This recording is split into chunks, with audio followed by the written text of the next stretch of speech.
Hi, friends. This is Karen from Case of Adventure, and this is the Countries for Kids podcast.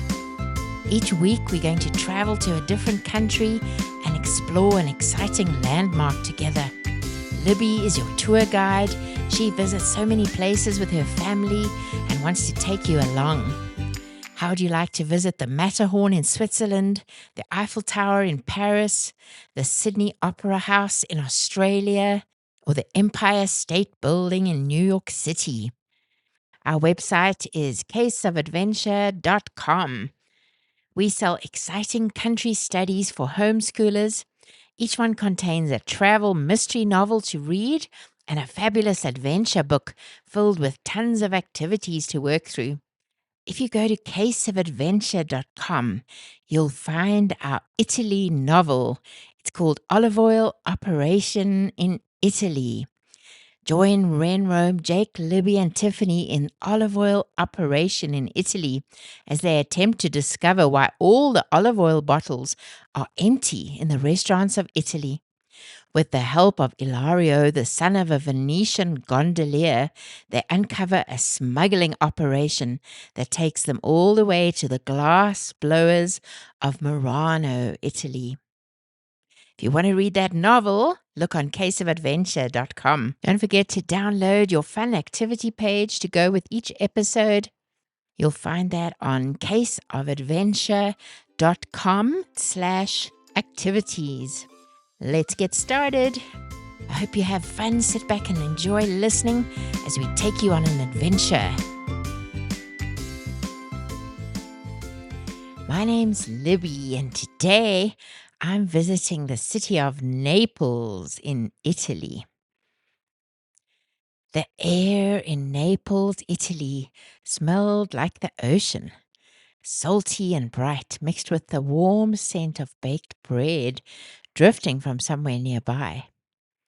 Mom held my hand as we walked from the train station, and I remember blinking up at Mount Vesuvius in the distance. It looked beautiful but scary, like a giant sleeping under a blue blanket of sky.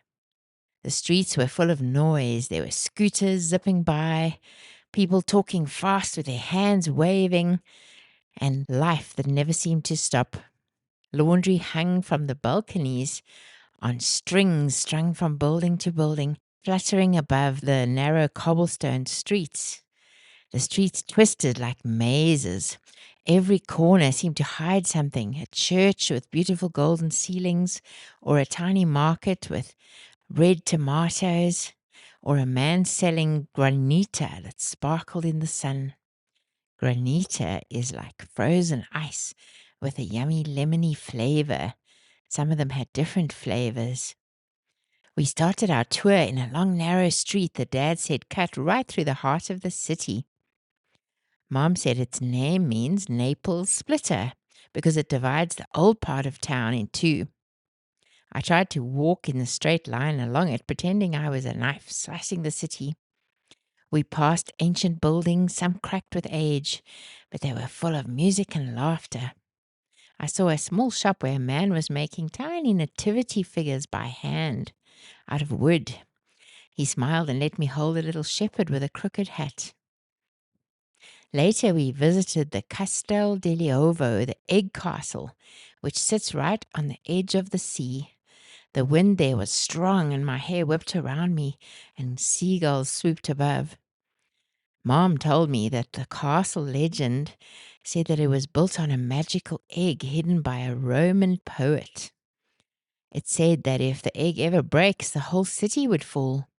I looked down at the waves crashing against the rocks and whispered, "Don't break, egg." At lunchtime, we found a tiny pizzeria in a street near the Via dei Tribunali. It was hard to read the Italian signs. The smell of the pizza made me dizzy with hunger. Inside, an old man was sliding the pizzas into a wood-fired oven, and sparks were flying. He laughed and chatted with the customers. The walls were covered with pictures of people smiling, all holding a perfect round pizza. I ordered a margarita because Mom said that was the real thing to do in Naples. Tomato, mozzarella, and basil, the colors of the Italian flag. When the pizza came, the crust was puffy and blistered from the fire, but soft in the middle and crispy on the edges. I took my first bite. The tomato sauce was sweet and tangy. The melted cheese stretched from slice to slice. It was the best thing I'd ever tasted. I didn't talk for a whole minute. I just chewed and grinned. Outside, the sun in the afternoon painted everything gold. Street musicians were playing near the fountain, and I could see Mount Vesuvius again. Mom told me that pizza was born right here in Naples a long time ago, before cars, before telephones, even before Italy was one country.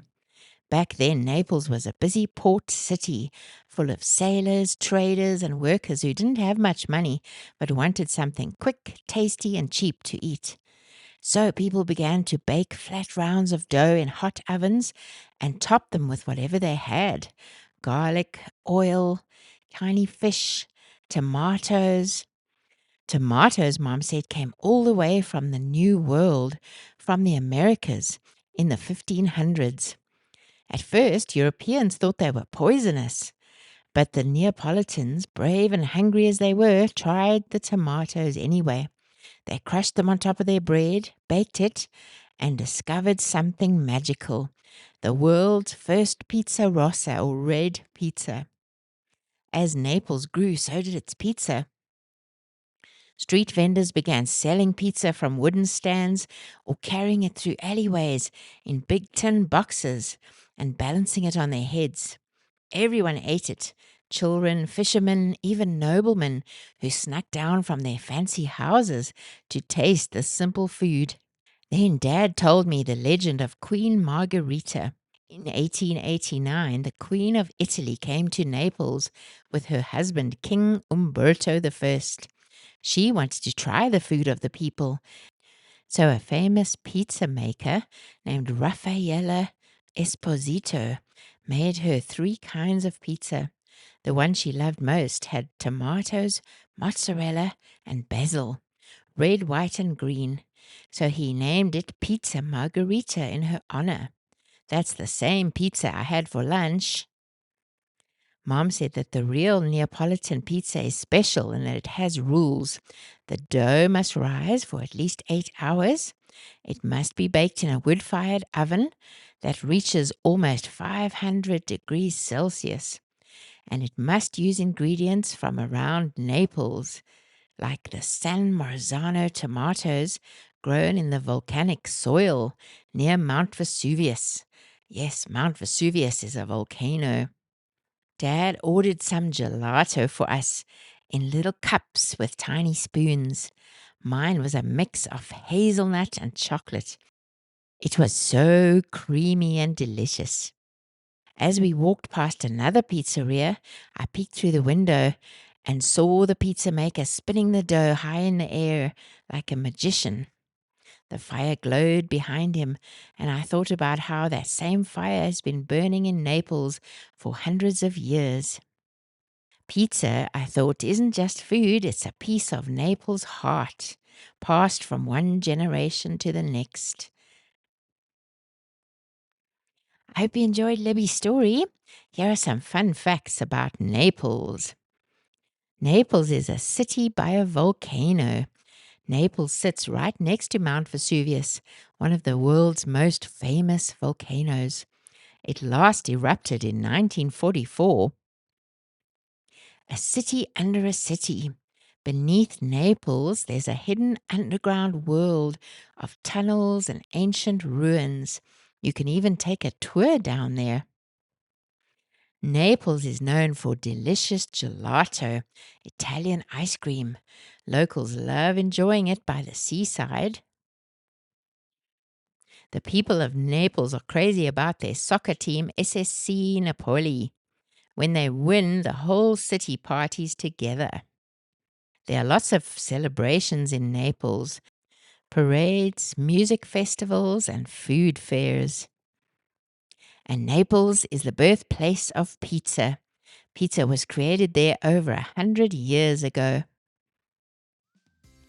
I hope you enjoy some yummy pizza soon. Thanks for listening today. See you next time.